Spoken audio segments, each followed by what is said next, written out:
Welcome team to the online session on project communication management and the key concepts. Team, over the experience, I'm realizing progress and communication, they go hand in hand. That means just communication alone cannot convert the project into successful. Similarly, just progress alone cannot make the project into successful mode. Progress and communication, they need to be blended and they need to be handled well to ensure the projects are successful. I have realized this even more profoundly in the recent years because I feel that teams are performing great on the ground, but however, the stakeholders are not able to experience the progress because the communication is not happening at the intended level. This is where I realized that communication can either make or break the projects or project success. So that is why I have chosen this concept. As part of this session, I wanted to touch upon the practical concepts, the practical key deliverables that can help you right after this session. That means after the session is over, I aspire that you take away at least 3 or 4 deliverables in your hand and you can implement it on the real ground. So that is the whole intent of this session. Okay, with this, let us start the session on project communication management on key concepts.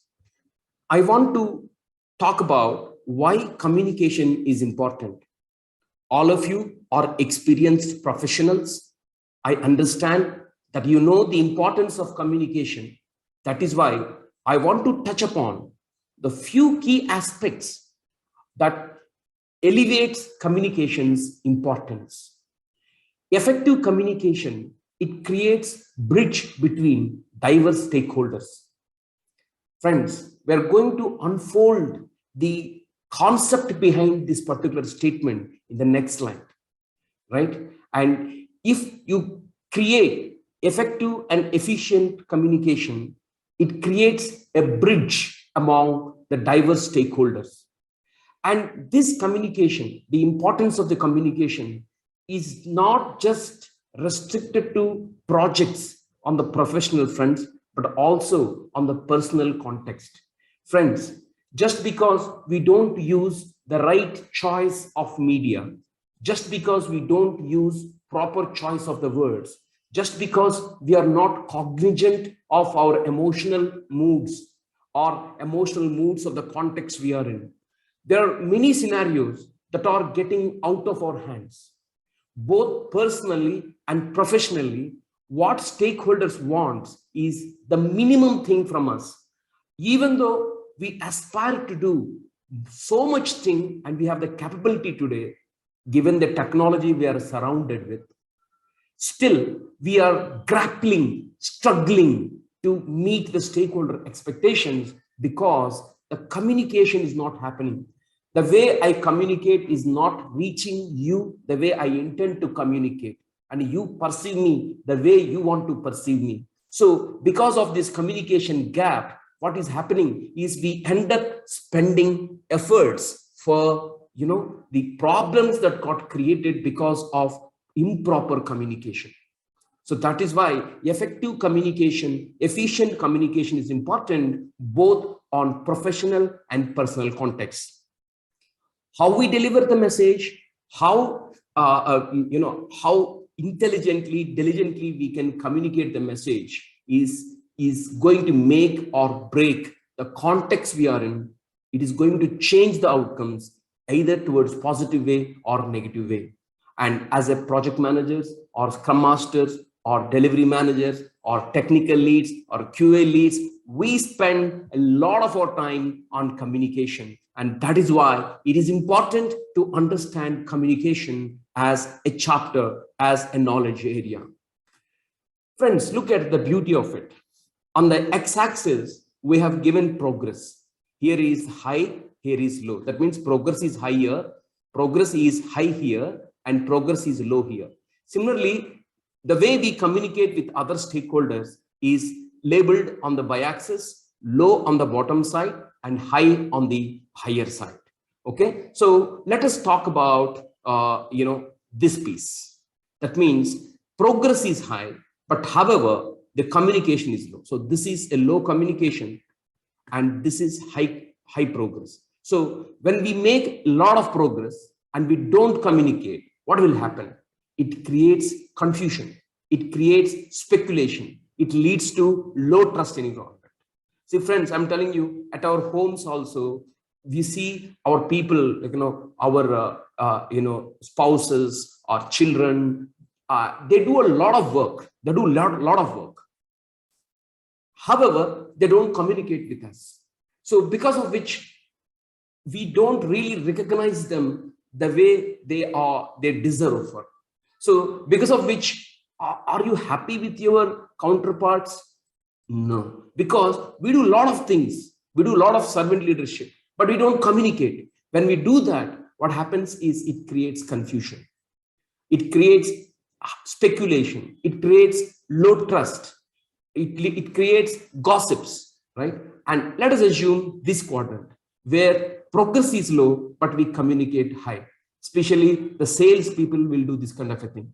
So they know that progress is not that much, but they elevate every small thing and sell it to the customers. So what happens is they are seen as talking people, no action people, and obviously the stakeholders lose trust in their credibility, and they slowly start distancing themselves. So what happens is when the progress is low and communication is high, that means it's a worst practice. Now talk about this. Progress is low, communication is low, it's a danger. That means the employee may be leaving us, or that person is started distancing from us. So progress is low. That means the kind of progress that we see from the other person is low, and the communication is also low. So that means in the meetings and all, that person won't be talking to us. So you can clearly understand it is a sign for you that that person is slowly sidelining themselves, right? It is a bad practice. Whereas the best practice is progress is high and communication is high. We want this kind of a people. Believe me, friends, I've seen people in this quadrant, they actually get best out of IT industry. See, I've seen young chaps, they are ready to learn whatever it takes, and they communicate high, and they don't hesitate to take help of anybody and everybody on the ground. I repeat, they do not hesitate help from anybody and everybody. They say, look, I'm ready to learn. This is what it is. I know this. I don't know this. They slowly start taking the strengths of other stakeholders. They slowly start learning things in a shortcut way, because they don't need to learn everything on the earth. They just need to learn what is required. And ultimately, I see they are actually excelling on the ground. Hopefully, you also reflect on the ground. You can see, people who are high on progress and high on communication, irrespective of their experience, they actually start excelling, and the industry wants us. So we need to be in this quadrant where progress is high, communication is high. So that's why progress-enabled communication is what we need to aspire for. So friends, we want open, honest, direct communication. Direct communication. So friends, we want open, honest, and direct communication. Open, that means what I know, what I do not know. You have to be very open. So there is no secret, right? So I want to be open about my strengths, what I do not know, what I can do, or I want to be open about the risks I see on the project. I want to be open about everything around me for the better outcome of my project success, right? And I want to be honest. I want to be honest. That's where I'm building my credibility. And then I have to be direct. That means direct means if something is not good, I do not hesitate to say it is not good. I will say it is not good. But however, I'll try to tell it in a nice way, but I will definitely tell it is not good. I don't take mince words. I don't mince words to say, you know what, it is something that you probably can look into. You can see that kind of a leadership. I think that kind of leadership has excelled for about a few years in the past. But now, in the speed that we are in, everybody are direct. If they are not happy with me, they say, I'm not happy with you. If they are happy with me, they call and say, I really liked it, Krishnamurti, way to go. They say that.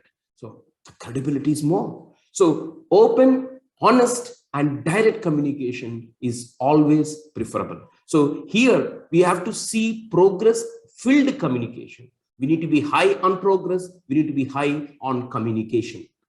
Okay, so communication must be effective and efficient. See, friends, people use the words effective and efficient quite regularly, but we may not be knowing the internals of it. This is why I want to bring this differentiation in front of you. Effective means information is provided in right format, at the right time, to the right audience, with the right impact.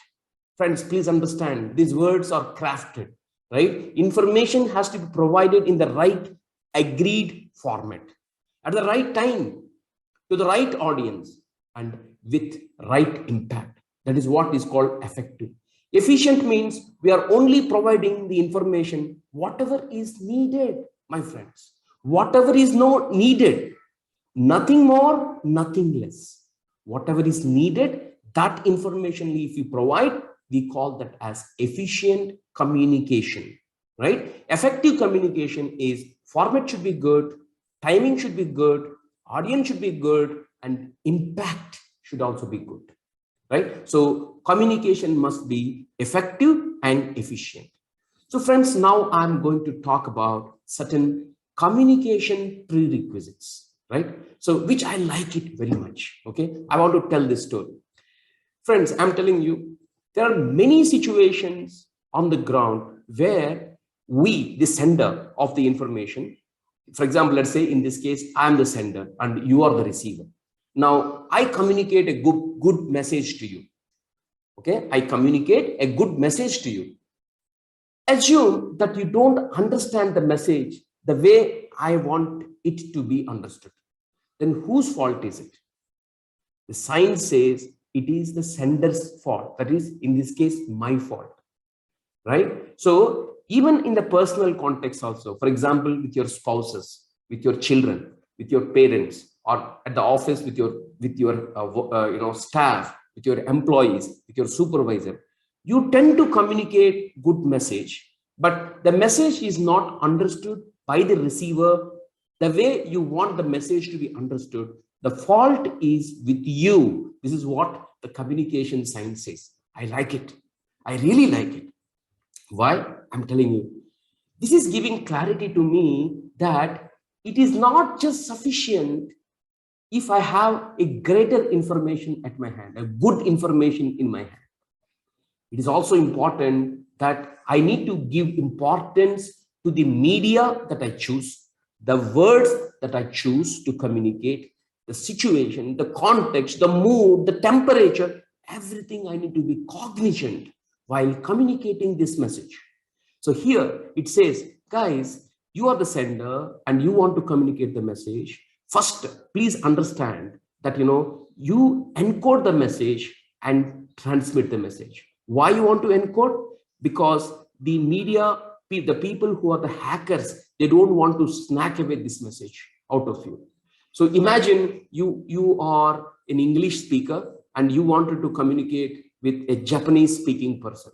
So what do? You basically encode your language. Let's assume that, you encode the message in English and send it across. The German receiver, he decodes it. That means he received the message and he decodes it into her native language so that she understands. So then she says that, so as an English speaker, you encode it, send an English text here, and then the German speaker decodes it to her German native language and first acknowledges you that I received it. And then she processes it and she encodes this message from German to English and then, or she may transfer the message in German language. You receive the message from the German language or in the German format, and you convert it into English to decode it, and you understand it. So basically what is happening is the communication model is telling that you encode your message and the receiver decodes it.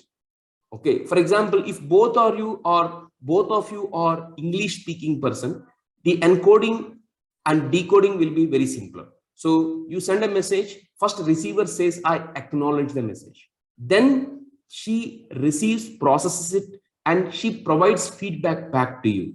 So that will actually guarantee you that, she understood the message the way you want to be. I repeat, as a sender, we need to be cognizant of the medium we are in. For example, if we are communicating in a railway platform where many people are there, maximum noise is there, and then there is a announcement is happening, that means your voice is intercepted. So you may tend to communicate message in one way, but because of the noise, there is a possibility that receiver may interpret it differently. Then you should not talk there. You should be cognizant of the noise of the medium that you are here. Similarly, let us assume that you are speaking in a hotel where a lot of background talking is there, or you're talking in a place where background noise is happening. So if you communicate and the receiver does not understand the message the way you wanted to, this is your fault.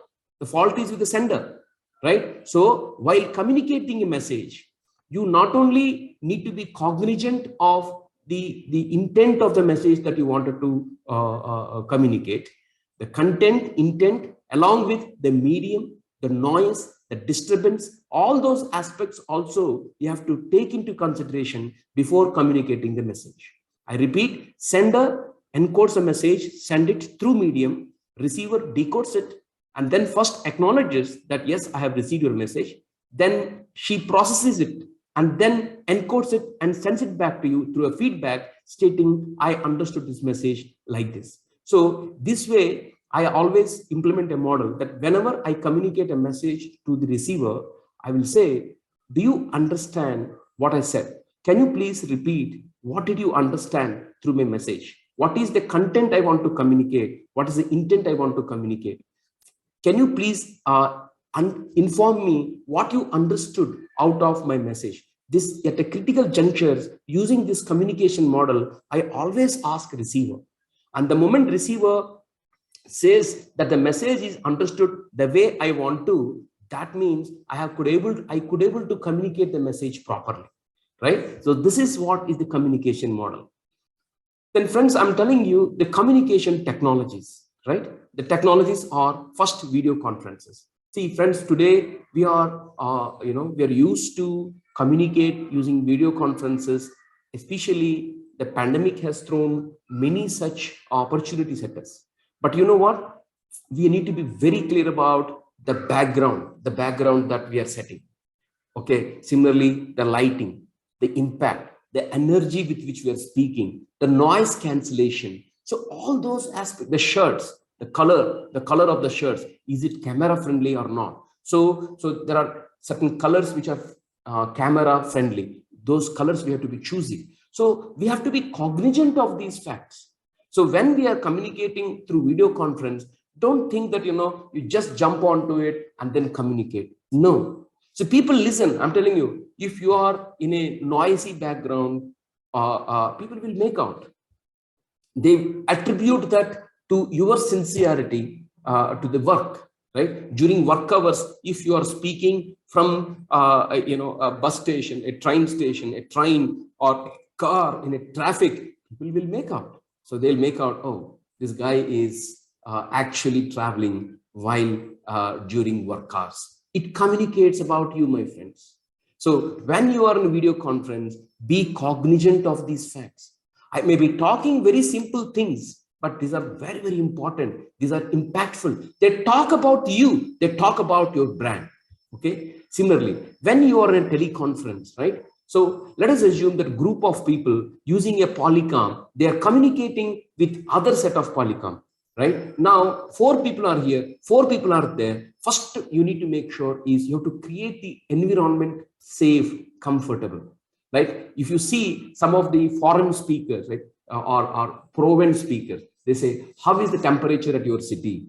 Okay, how are you doing? If you say that, no, if you're just coming out from a vacation, how was your vacation? So this is how they try to put the questions. This is to make the mood and temperature to cool down, because you must have come to the meeting from some other context. So it's make sure that you are comfortable, mood wise, context wise, you are comfortable. So basically they create the environment safe to start with.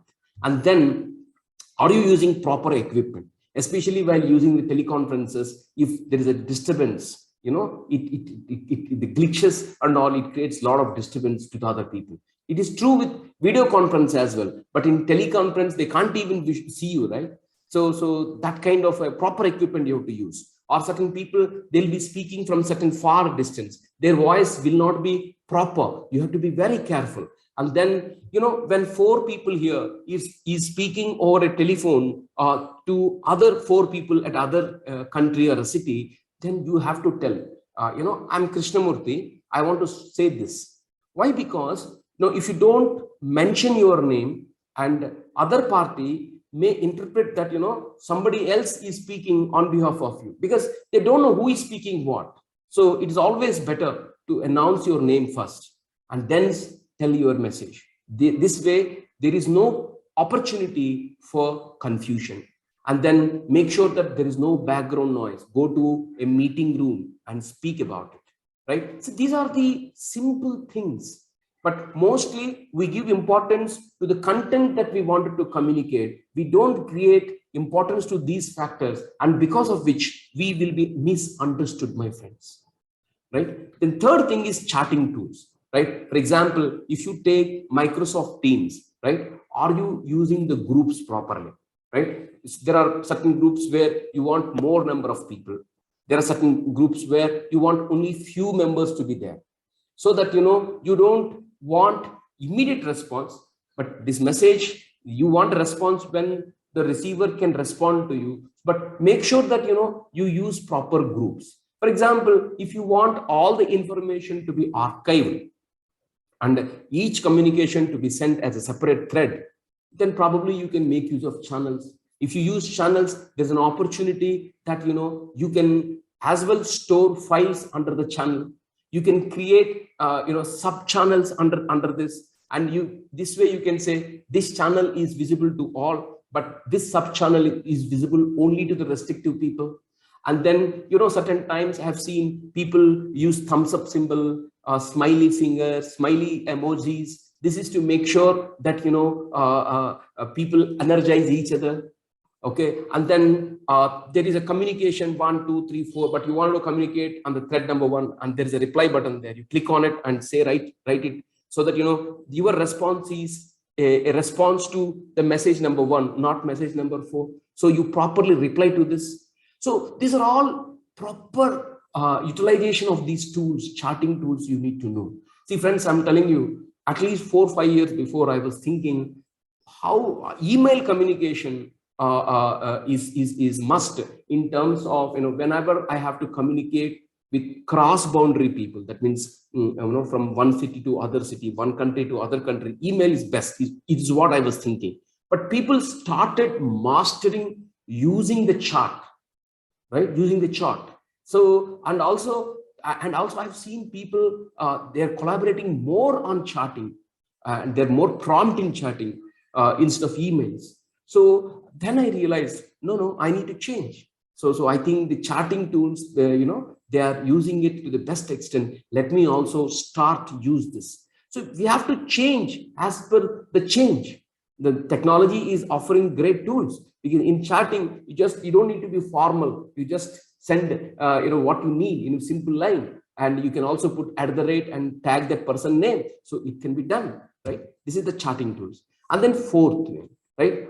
Whom I should put in when it comes to emails, whom I should put in 2-line, whom I should put to in CC. And there are also certain situations, my friend, whom you put first in the 2, Like 1, 2, 3, 4, 5 people, let's say 5 people are there. Whom you put first also matters in some of the situations. People observe that also, right? And whom should be in CC? Are you putting the right audience or unnecessary audience? And then third one is, what is the subject? The subject should talk about the entire body of the mail that you want to communicate. And in the body of the mail also, what kind of writing style you are actually adopting. Is it active voice based sentence structure or passive voice? See, so there are certain situations wherein you have to use active voice, where you want to stress upon the subject, but you wanted to settle, just one second, you wanted to settle, yeah, you want to settle on the body, on the, okay, you want to settle on the subject, you can actually use the passive voice, right? And so you have to use active voice and passive voice in a proper way. English is offering, it's a English is a beautiful language. You have to use it properly. Similarly, what is your signature, and what are you putting the importance properly or not? Do you want read receipts or not? All those things you can able to get through usage of emails.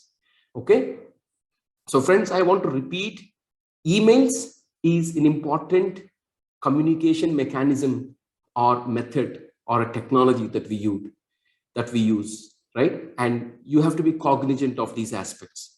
Now, there are certain aspects where you are actually using a formal post. So, for example, memos, and so you have to ensure that, are you using proper postage stamp or not?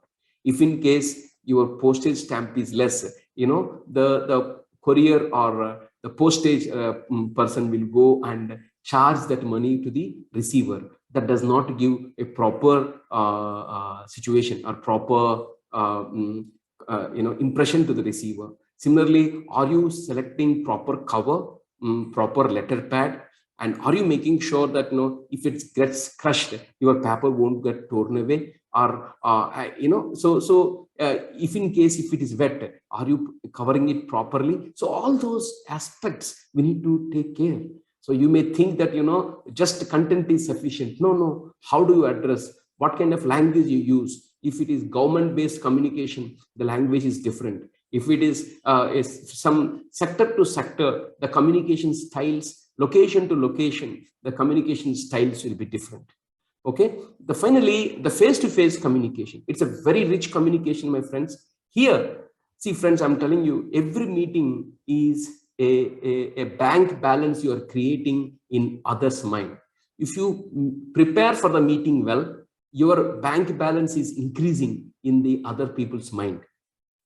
If you prepare well, make proper impact in the meeting, positive balance is increasing. If you don't do that, then negative balance is increasing. So whenever we are meeting, we are actually making the balance of our brand in others' mind. That's why for every meeting, you have to be careful, especially face-to-face meeting, body language speaks. So you have to be careful about your body language. You have to prepare for the meeting. In the meeting, you have to do a context setting. And see, there are 3 aspects in a meeting. First, the start part, where you set the context. And then you actually get into the main goal, main part of the communication. And then end, how do you want to, maneuver the climax? So you have to prepare for this particular thing. Especially in a week, you may have 3 to 4 crucial conversations. So those conversations, you have to be plan it well and face it and ensure that you carry over those crucial conversations in a proper way. So this way you actually you actually get the best out of these meetings. So friends, so far I talked about various communication technologies, right? Video conferencing, teleconferencing, chatting tools, emails, post, face-to-face communication, all those things. Okay, now let's talk about communication methods. Okay, so interactive communication, as I said, face-to-face meetings, phone calls, video calls. Push communication, that means you push it, meaning even though the receiver doesn't want it, you push it. That means letters, memos, reports, email, faxes, voice and voicemails and press releases. Pull communication, that means the receiver will pull it. That means e-learning portals, knowledge repositories. So whenever they need, whatever they need, they pull it out. So you have to be cognizant of this categorization. Okay, friends, let's talk about communication channels and path. Okay, so communication channels and path. Okay, so see, I'm telling you, friends, I hope you also experience this. I'm saying the invisible killer. See, I'm in the blue area, it is you, right? So if you see, the red part of the people are the actual people, because the people to whom you report your progress on the upper side, they are your stakeholders who are consuming the progress, or you are consuming your communication outcome. Whereas the people in the red at the bottom are the people, they are direct reportees. In reality, what happens, because your direct reportees are not equipped to provide proper information, you tend to go to many people, and or there is no proper organization structure. So because of which you end up managing many people under you. That means you may have a leads under you, but the leads, because the organization structure is not properly established, everybody will be reporting to you. Okay, so whatever may be the outcome, to seek information, you depend on everybody, and everybody depends on you. Thereby, the people in the red at the bottom, right? These people will have less work, but you have more work. Similarly, your status or communication outcome is supposed to be consumed by the people in the red here, right? This person, this person, this person, this person. But these are the people who are in turn supposed to communicate to the higher ups. So what they will do is they'll smartly manage the game, and what they do, they basically make sure that these people are also coming to they come to the meeting that you organize. So thereby you just not only handle these people but also their bosses. Okay, ideally they should be communicating the status to them, but smartly they will bring the people here. So ultimately you end up communicating with many people, and you end up managing many people. You end up seeking inputs from many people, and you end up communicating with many people. Minimum 10 people you depend upon when it comes to you seeking the information from your team, and minimum 8 to 10 people you will be communicating. And believe me, my friends, it is going to take a lot of effort from you, and this is something that nobody realizes it, right? How? I'm telling you, this is we are calling this as paths, communication path. For example, there are only two people are there. That means there is only one communication path, taking person A to person B. If there are three people, 1, 2, 3, how many paths are there? 1, 2, and 3. So 3 paths are there. So as we increase the number of people, the communication paths are increasing. So let us see. Now, if you see here, if let us take the stakeholder number, like here number is 1, 2, 3, 4, 5, 6, 7, 8, 9, 10. 10 here, 11, 12, 13, 14, 15, 16, 17, and you 18. 18 people are there here. So N here is number of stakeholders. If N is the number of stakeholders, including you, the number of communication paths are N into N minus 1 by 2. Okay, we will see how it is happening. For example, if 2 people are here, that is this context, N into N minus 1 by 2 is 2 into 2 minus 1 by 2, which is 2, which is 1, right? So this is what is 1. So if N equal to 2, there is one communication path is there. If N is equal to 3, right? 3 into 3 minus 1 by 2, N into N minus 1 by 2. 3 people, 3 into 3 minus 1 by 2, which is 3 channels. If you see here, 1, 2, 3. So this N is number of stakeholders, including yourself. That can be within your team, plus the people whom you are going to communicate. Let's see how this number is increasing. If N is equal to 2, the number of paths is equal to 1. That means 2 stakeholders are there, including you. That means 1 communication path is there. If 3 stakeholders are there, 3 communication paths are there. We have seen here. If 4 stakeholders are there, here you see 1, 2, 1, 2, 3, 4 stakeholders are there. Look at the communication paths. 1, 2, 3, 4, 5, and 6. So four stakeholders are there. 4 into 4 minus 1 into 2, that is equal to 6 communication paths are there. 5 people are there, 10. 6 are there, 15. 7 are there, 21. 8 are there, 28. 9 people are there, 36. You see how the number is increasing. 1, 3, 6, 10, 15, 21, 28, 36, 45. 10 members are there, 45. That means if you see here, 10 people at the bottom is 45. Another 10 people at the top. So that means total 20. That means 190 paths are there. See, this is something that our managers, our stakeholders may not know. The moment you come to work every day, your inbox is filled with a lot of emails. Why? Because everybody is depending on you. You take status from everybody, you communicate status to everybody above you, because of which the number of stakeholders you are managing, both internally and externally, including you, is increasing. So n into n minus 1 by 2, if you see, it actually sets the communication paths. If people are 2, communication path is 1. 3 people are there, 3 paths. 4 people are there, 6 paths. 5 people are there, 10 paths. 6 people are there, 15 paths. 7 people are there, 21. 8 paths are there, 28. See the number, how it is increasing. 36, 45, 105, 190, 300. That is why, my friends, the agile team says, try to make 6 as an optimal number. If not, go to 8, but 6 is the ideal team size. Not only team, but you also should be managing maximum 8 people. That means 4 below you, 4 above you. Now, how to do that? We will unfold it, right? So let me see here. See, you are the person, and you make sure that the people with the red color are the people from whom you set the status, and for that you need to set the roles and responsibilities. You need to communicate that with them, and they in turn will seek the status, and they will provide you the status, and you communicate with your stakeholders here, and they themselves will communicate stakeholders there. So basically, even though all people are coming, you only need to keep these people in mind, these people's interest in mind while providing the status. Because the moment many people are coming, please understand, you are actually doing somebody's job.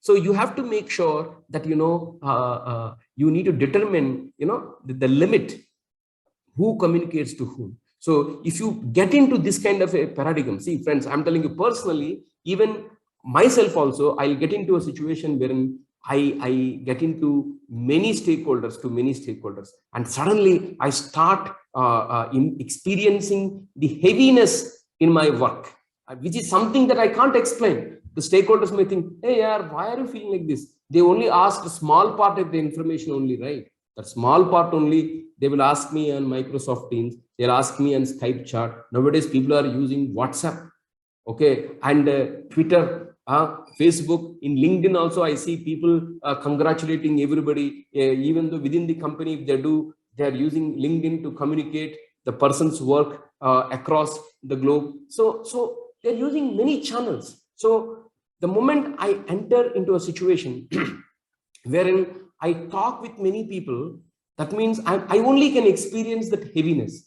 I've gone to work one day, and this has happened around 15 years back or 10 years back. Now, my supervisor said, Krishna, you are supposed to manage your email. I said, look, to clear my emails, I'm taking 3 hours. He says, we all do that. You have to figure out a solution for it. Don't claim that you are getting more mails. I could not get an answer. The answer there is, I need to set my org structure. Who reports to me and whom I should report. Where I am in 2, I should tell to my people, boss, you are putting me in 2 means you expect direct action from me. Okay, you are putting me in CC means you don't expect a response out of me. Especially when you are managing many stakeholders, you need to set this kind of guidelines. Okay, so this is what it is. So you have to determine and limit who communicates with whom, how they will communicate. With more stakeholders and team size, the complexity increases, complexity of communication increases. And that is why Agile says the team optimizes the team size as 6 members. Okay, from 6 to 8 members, we have to optimize it. Okay, friends, I want to talk about meeting management techniques. See, we do a lot of meetings, but I see 98% people don't prepare for the meetings well. I repeat, 98% people, they don't prepare well. First of all, are we setting the objectives or agenda for the meeting properly? Who are the expected audience? Only include the relevant people. What is the agreed template to meet the objectives? What are the needs and expected questions from the audience? That means you are entering into a meeting. There are certain influential people. What they expect out of it? What kind of questions they can put? Do I have answers to those things? And to prepare a meeting, who are responsible to provide the content to me? Who is accountable for the entire process? Who I can consult and to whom I have to inform the progress? Similarly, before the meeting starts, there are certain situations wherein I need to get the buy-in of necessary people. That means we have to get the content reviewed by the required people. So I've seen many situations wherein because time is not available or because we have not started working for the meeting preparation before time, there are many situations wherein we go and outright communicate the content, and then later people will put a lot of questions. So which actually takes away a lot of time out of you. I should have reviewed it from them. That would have been done within probably half an hour. But now to correct the impact created, I'm actually spending around 20 hours. Such kind of things I have experienced. See, friends, I'm telling you, stakeholder management, communication, it's a science. Don't understand it is a, it is not a just another activity. It is an important activity. Communication is there. You can, good communication, you can make or break the context. So that's why you need to get the content reviewed by necessary people. Okay. And during a meeting, we have to be starting the meeting on time.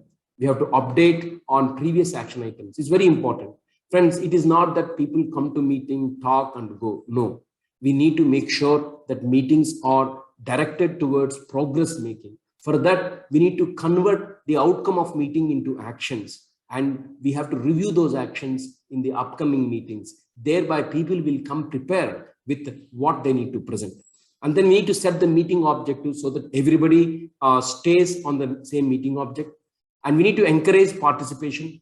We need to add notes and summarize as you go. See, I've seen certain people, they basically, as and when the logical points are arrived, they summarize it and they take notes. That's an excellent technique. So at least we'll feel, okay, the facilitator is really facilitating it well.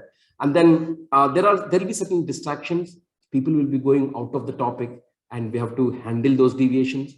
And at the end, we need to assign action owners for the points discussed and we need to summarize. So this is an excellent way. And believe me, my friends, 98% of the meetings, they are not handled well. Why? Because we think that meeting is something that on the fly we can handle it. No. As I said, the moment you conduct, the way you conduct meeting, right, you are going to set the bank balance of your credibility, your brand, right? If I am conducting a meeting, through the meeting, people are actually experiencing me. So they are going to increase either their positive score or negative score about me during the outcome. And it is dynamically, it is changing. Don't think that the money in bank balance is only something that is changing, either plus or minus. No, in the work also, the perception about us will start increasing or decreasing the way we prepare and we actually facilitate the outcomes of the meetings, right? And then at the end of the day, publishing minutes of the meeting. See, friends, I'm telling you, there are many people I've seen, they conduct meetings and go away. They don't publish minutes of the meeting. And we have to follow up with them. And so this is not a good practice. You do everything, but you don't publish the minutes of the meeting along with the action items. And that is not right. And then follow up on the actions and tracking them till closure. So thereby you're telling meetings are not just talking forums. These are the forums wherein progress is tracked, impediments or dependencies are discussed, and there is way forward and objectives are converted into actions, and everybody in the meeting room has their own actions clearly labeled so that they can come prepared for the next meeting, right? So this is what is the meeting management techniques we have to do. And then friends, we need to choose right technology. That we have discussed about video conferences, face-to-face meetings, emails, right? Charting tools, right? All those things, and right methods, right? And push communication, pull communication kind of stuff. And then based upon the urgency of the need, availability of the technology, ease of use, and project environment. Is the team is co-located or virtually located, sensitivity and confidentiality of the information. See friends, today I'm telling you, we can talk anybody on the earth where internet is there in a click, at the to a free call. See, when I went to US, I still remember every minute I have to put $0.75. 75 cents is something it costs me every minute. So while speaking, I'm cognizant that the money is labeling with the time. So I was making phone calls to my parents, to people in India once in a week, and I used to prepare. Okay, this is what I have to talk. But today, no charge. Like over WhatsApp, you can speak to anybody, video calls and all. So what is happening is now everybody is picking up phone and talking. Even the people in the US, they pick up the phone and disturb the people in India. So their morning time means their evening, India's evening time. So the people here, they'll be preparing for some meetings, or they're preparing food at home, and these people will call. And everybody is disturbing everybody because they are not cognizant whether this information can wait. Is it that I only have to communicate? Is it that I have to call now? Can't I do a chart about this, right? Can't I chart, right? Can't it wait? So without using proper media selection, proper method selection, we are communicating, because of which what is happening? We are not happy. Everybody is spending efforts on unnecessary things. So everybody is creating garbage and disturbance to others. So everybody is creating garbage to everybody. So garbage is increasing. So because of which the technology we are using to make us more unhappy, unproductive. And because of this reason, we are all unhappy. We are not taking that responsibility which our elders have taken, right? Our elders, they have taken a greater responsibilities of taking care of their brothers, sisters, parents. Today, we are all micro families. There are no responsibilities. Still, we are not happy. Why? Because we don't use right technology, right? We don't, everything we lift phone, everything will go into video call. And then we don't have an agenda to talk, and we disturb others, and others will disturb us. And unnecessarily, we get into an improper track, and it's creating disturbance to the power disturbance to the power disturbance, and hence unproductivity. That is why nobody is happy today, because they are not cognizant whether I only have to communicate. Now only I have to communicate. I only need to call, or is it that I have to choose face-to-face meeting to communicate this? Or can I use a chat because it can wait? Nothing we do, just lift the phone and talk.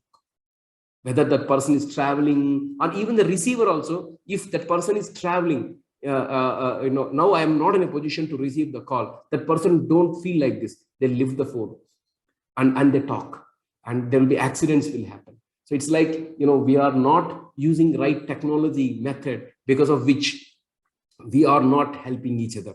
We are only creating more problems to others. That's why we need to use right technology method. Okay, friends, now I have covered the communication so far. Now I'm going to talk about how to design the communications in your project. Okay, the first thing is you need to segment the stakeholders into orbit. The second is we need to do a communication requirement analysis. The third one is communication management plan. Okay, and there are certain deliverables like communication requirement register, people-wise communication management plan, outcome-wise communication management plan, meeting-wise communication management register. So 3 registers we'll have here, 1 register there. These are the deliverables that I'm talking. See, the beauty of this session is I'm going to practically advise you some of the techniques which I experience in my experience, right? So let me talk about it. First, segment your stakeholders. Friends, I feel that, when many people are actually, for example, here, when many people are talking to me like this, right? Like this, right? So there will be three orbits people. First orbit people are the people who actually depend on my status. Ideally, I am supposed to communicate my progress there. Second orbit, the people are the people whom these people are further dependent upon. That means here in this case, these are my first orbit people. The people from whom I take the status, the people I communicate my status. And these people are in turn responsible to communicate the progress upward or downward. So I say all the red figures here, right? These are my first orbit people. All the black figures here are my second orbit people. So I want to cluster my people into three orbit. First orbit, for whom I work, from whom I take the status, or to whom I communicate the status. That's the first orbit. These are very critical people. I don't want to lose focus on these people, when other people are, get inside my first orbit. No, mentally, I want to make sure who are my first orbit people. Then I want to communicate the second orbit people. Okay, these are the people, they in turn need to get status from my first orbit people. And then there are third orbit. These are all CXOs. They need to, they will not participate in my meetings, but they are supposed to know only at the critical junctures. So I say the first orbit people are the people whom I generally put in two of my emails, in a two list of my emails. Second orbit people are the copy, I put in copy. Third orbit people are the people to whom I forward. Why I forward my emails? Because I don't want the exchange of emails and a subject to block my CXO's emails. So what I do is I forward critical email communication or critical communication to my CXOs, CEOs, CTOs, right? COOs, right? To those people are actually the third orbit. So the first orbit are the people who are in my to list. Second orbit are the people who are in my CC list or copy list. Third orbit, the people to whom I specifically forward. I want to first segment my stakeholders. Then I wanted to take care of the requirements of my first orbit people. Okay, I will ask them, okay, if you want, you can go and talk to the other party in second orbit and then give me the communication, what is required. Okay, for who needs what information. So what are the, how do I do communication requirement analysis? Who needs what information, when they will need, where the information should be stored in, what format the information should be stored in, how the information can be retrieved, where cultural, language barriers, time zone consideration to be taken into, and what is the maximum limit, threshold limit for my communication. That means I can't bombard them with many mails, right? There will be, there will always be a limit.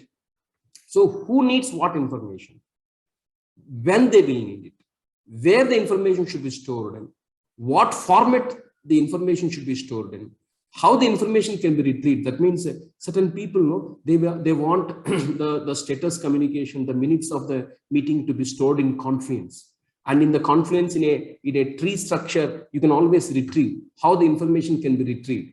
Certain people want it in a certain online portals, right? How you can store the information, how the information can be retrieved, that should be clear. And similarly, any barriers, language barriers, cultural dimensions I have to take, any time zone considerations I have to take into consideration.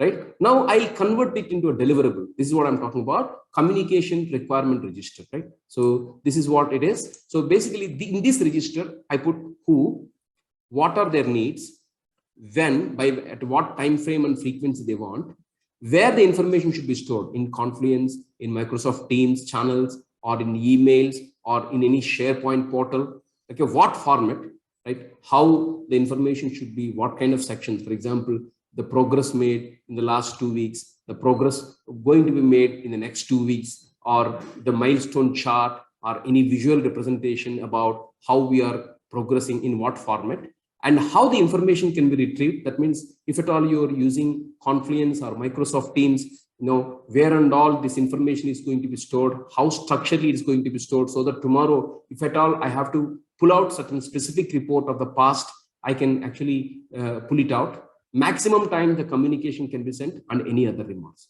So this is the communication requirement register. Friends, please take it as a deliverable from this particular session. You use it, it does wonders for you. Why I'm telling is we don't actually give this much importance to our communication. We think that, we will do on fly, and then on fly only problems will come and we'll get into a problem. Communication has to be handled as a science, as an art, right? And it makes or breaks your outcome. Okay. And then next one is, after you identify this register, right? Then you need to have a plan of how do you want to plan your communication, right? First of all, you need to plan the plan. That means, what are your stakeholder communication requirements? And, to each of the stakeholders, who and what are their needs, right? So basically, you basically wanted to say, what are the communication requirements? What information to be communicated? That means the language. That means certain people may only learn, may only understand in their local language, or some other language preferences, like what format, what kind of level of details they need. For example, your CXOs, they may not be interested in your sprint deliverables. So you don't need to communicate with them. The moment you communicate the sprint deliverables to them, then they lose interest. They lose interest. And tomorrow, if they lose interest in the first 45 minutes, at the 46th minute, if you want to communicate a greater impact message, they must have lost their mind and they will not be giving importance to whatever you talk. So you need to really catch their attention. You need to provide them the level of detail. If they are CXOs, you need to provide them high level details only. You should not come down to the low level where the project lead or technical lead or QA lead talks about it. And reason for distributing this information, right? So why they need it? What is the reason for that? Time frame and frequency. Who are responsible for distributing? So this is very important, my friends. Who is responsible for authorizing? See, for example, if at all I have to communicate something important information, I need to get it reviewed by few people. Because I have to get it reviewed by few people, because if I don't communicate properly, first, my team's credibility is at stake. Second, the project outcome is at stake. Third, my superiors will be questioned tomorrow and they will have to spend more hours. So it is better I get it reviewed and then communicate. And then what are the and who are the audience? They will be receiving the communication, and communication methods, channels, and models that we have to process. And what is the escalation process? That means if somebody is saying, this is not proper, if you don't agree with their viewpoint, how can I escalate it? And what are the methods to refine communication management plan? So you need to keep on thinking about it. Okay, the deliverable is communication management plan. Who, that means name of the person, what are their needs, at time, what time frame and frequency they need this information, what we need to communicate with them, in what format, and who is responsible for distributing this information, who will authorize, that means this person will get it reviewed by so and so people, to whom we send it, and what are the communication methods we follow. This is communication management plan deliverable.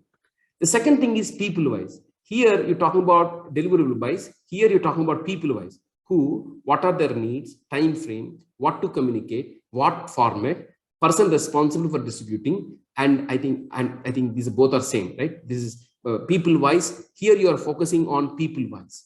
Second is meeting wise. Okay, your sprint planning meeting is there, daily stand-up meeting is there, sprint review meeting is there, sprint retrospective meeting is there. So all the meetings you keep it here and say, what is the frequency? And then see, the blue bar is what it takes to create it. The blue bar here, RACI, responsible, accountable, consulted, and informed. And the amber bar is who is in your first orbit, that is 2 people, who is on the second orbit, that is your copy people, and who are on third orbit, forward. So sprint planning meeting, whether who is responsible, who is accountable, who is consulted, who is informed, whether I should restrict only to till 2, or I should include copy people, that means second orbit people, or is it that I have to forward to my third orbit people? We have to plan it. It is not that, we do it on fly. Like, likewise, for example, release governance meetings. Who is accountable? Okay. And to whom we should communicate?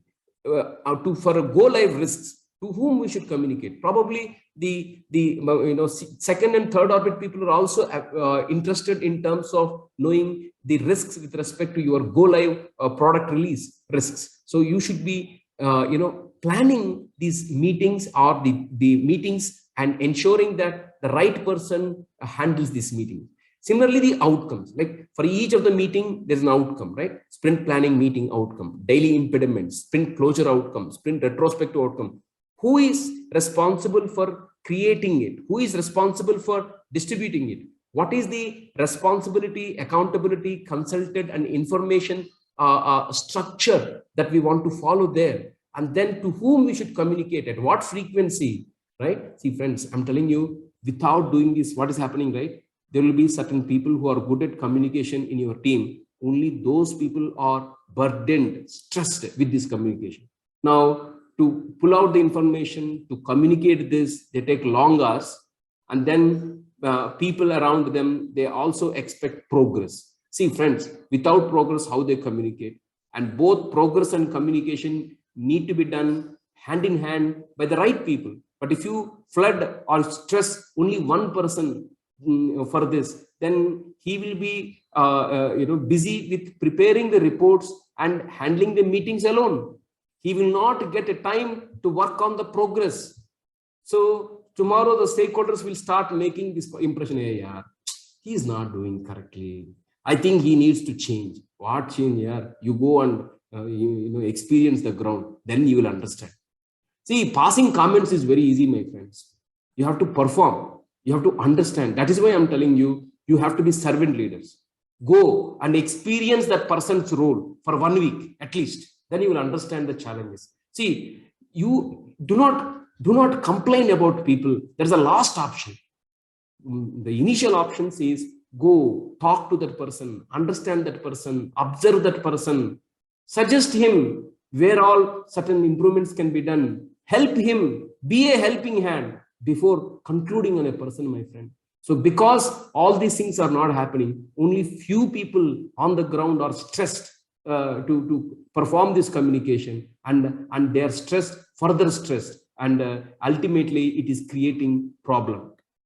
Okay, so friend, this is what through these people wise what they need and meeting wise who handles, meeting outcome wise who handles this, who is responsible, accountable, consulted and informed in terms of bringing out the delivery communication, to whom we should be sending it to and CC, and to whom we should forward, so that they are not flooded with emails between to and CC. That means the moment you send a communication, there will be people who reply all and make a lot of communication on top of that. Most of the times they're insecure people. They want to make sure that they're also working, so they reply all. So this to and fro, those people, basically these emails will get flooded, many emails. You don't want this kind of big email chain to flood the inbox of your CXOs. So you wanted to forward so that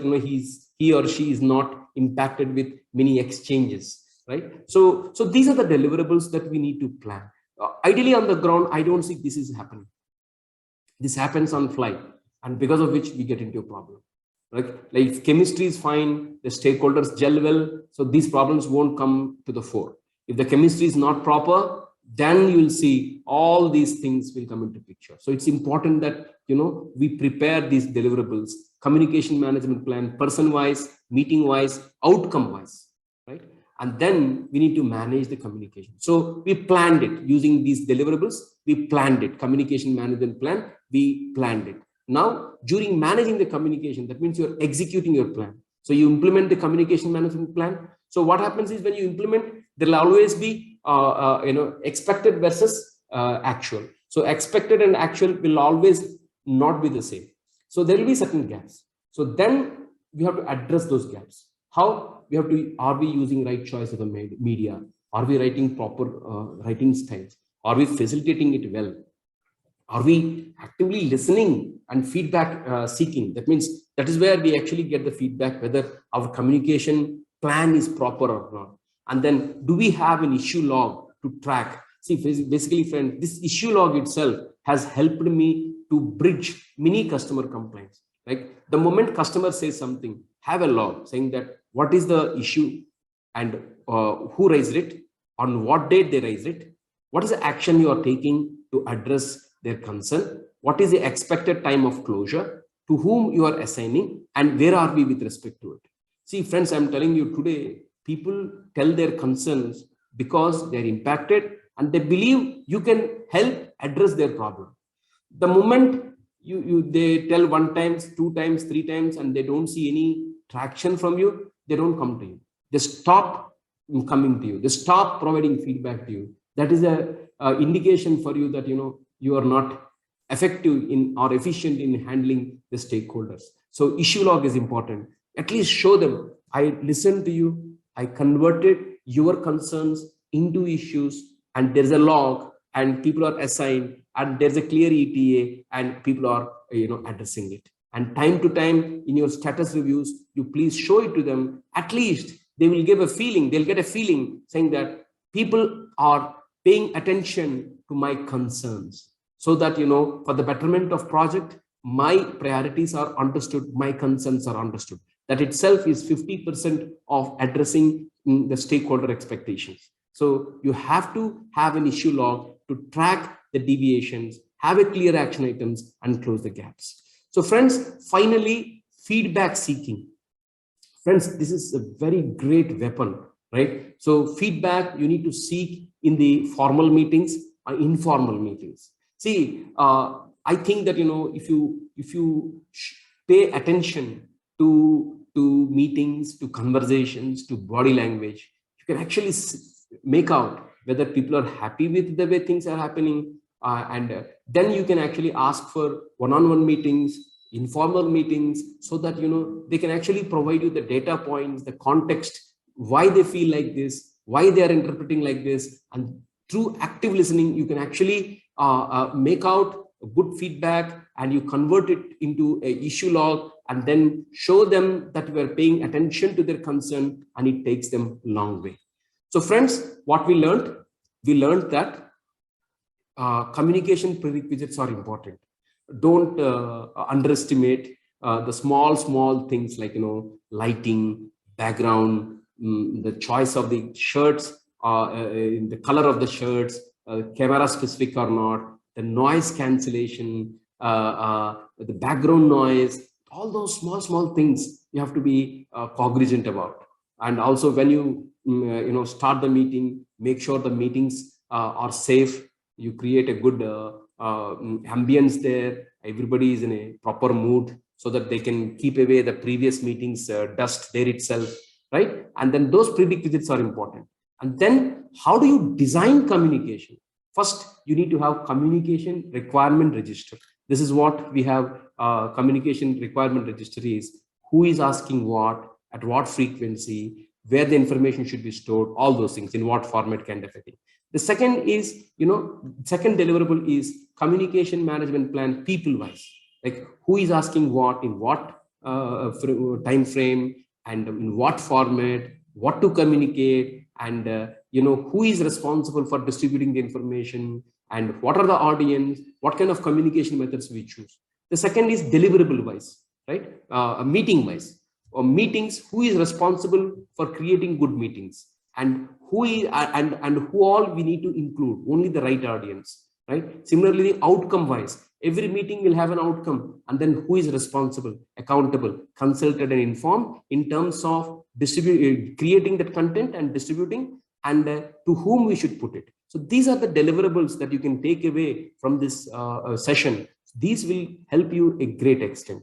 And finally, my friends, issue log is important. Having this issue log, it may look like very small thing, and this issue log will help you a lot. They talk, this issue log, if you implement it sincerely, your highness will increase in others' mind. Your positive balance about your brand in others' eyes will increase drastically. So implement it. It basically helps you to bridge many gaps. Okay. And then finally, my friends, active listening. See, friends, whenever somebody is trying to provide feedback to you, right? And Don't cross question them. See, listen. You can ask data points, but I've seen many times wherein the moment people start communicating any feedback, these people suddenly go and you know opposes that. Okay, I think you also did like this. Yeah, what here? Who is seeking feedback from whom? What is the purpose of feedback? Feedback is like a 1 rupee coin.